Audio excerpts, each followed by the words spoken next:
Part of the premise of actually working with social innovation and change is to recognize that no context is really alike, and that things really have to be adapted to a particular context, particular people, particular needs. So instead of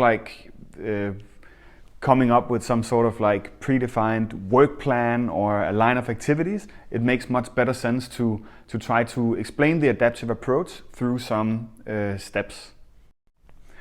So this model shows the 4 basic steps that can be used to support an iterative, adaptive approach to project design. So what this model hopefully illustrates is the importance of learning and adapting along the way. Whether it is in shorter loops, where you're having maybe one event that you want to do and test and gather feedback on, that will then inform the next time you do the event, or if you're talking maybe bigger, more complex projects over a year or 2 years, that it is actually it is a loop where you continually adapt and learn along the way, and where learning is something that is actively used when then designing the next phase of the project. You come up with some objectives, obviously, and say, this is what we want to get out of it, this is what we hope to get out of it, and then along the way you make room to actually stop up now and then and look at your objectives. Is it working? What have we learned so far? Has there come anything up in context that makes it necessary to change things? So really having a period of not just saying, now we're going to implement activities for half a year, but really try to design a process where you can learn and adapt along the way.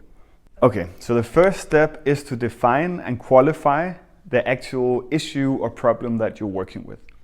Often we tend to really go into solution mode very quickly and come up with a lot of different actions and activities to do, only to find out later that we might not even have looked at the right problem. So the first step is to really try to fall in love with the problem and really try to be curious and explorative and humble when you look at a particular problem, and really look into who are the people that are experiencing this, what have people done before to try to overcome it, and how can we try to really see it from new angles. The next step is to think about how would it look like if this issue was solved. So really, what kind of change would you want to see happen, political change or social change? So this is your change objective. So it's basically thinking about how the world would look like if this issue was solved in your particular context. You come up with some objectives, obviously, and say, this is what we want to get out of it, this is what we hope to get out of it, and then along the way you make room to actually stop up now and then and look at your objectives. Is it working? What have we learned so far? Has there come anything up in context that makes it necessary to change things? So really having a period of not just saying, now we're going to implement activities for half a year, but really try to design a process where you can learn and adapt along the way. When you have done that, the next step is to then develop solutions.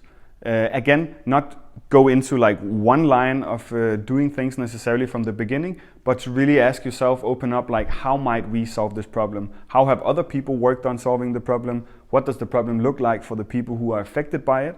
And what would be interesting and new and explorative way to deal with this? So step 3 is to test and try out your idea. And it makes a lot of sense to look at it as an experiment where you set time aside along the way to learn and discuss whether your idea is working or not, and what can be done to improve and adapt. So after testing a particular idea or a particular technology or approach, it's really important that you then sit together and really collect the learning that you've had. Often it would be a thing that you haven't tried before, so more than results, the learning is actually the important, because that is what you can take with you and use to actually make it better for the next phase. So if it's, for example, a particular event that you want to try to look at the impact of, this could be done rather quickly by really getting some feedback from the participants and really looking at what you can do better for the next time. But it could also be used for, say, a longer project. If you want to do a 1-year project, innovation project, then you should have time at the end where you really sit down and collect and harvest the different results throughout the year and use that actively for the planning of the next phase. So while this hopefully gave a very brief overview about the logic of this way of working, later you will be introduced to some people that have actually worked with it, and we will dig much more into the particular steps and with practical tools and exercises that can hopefully inspire you.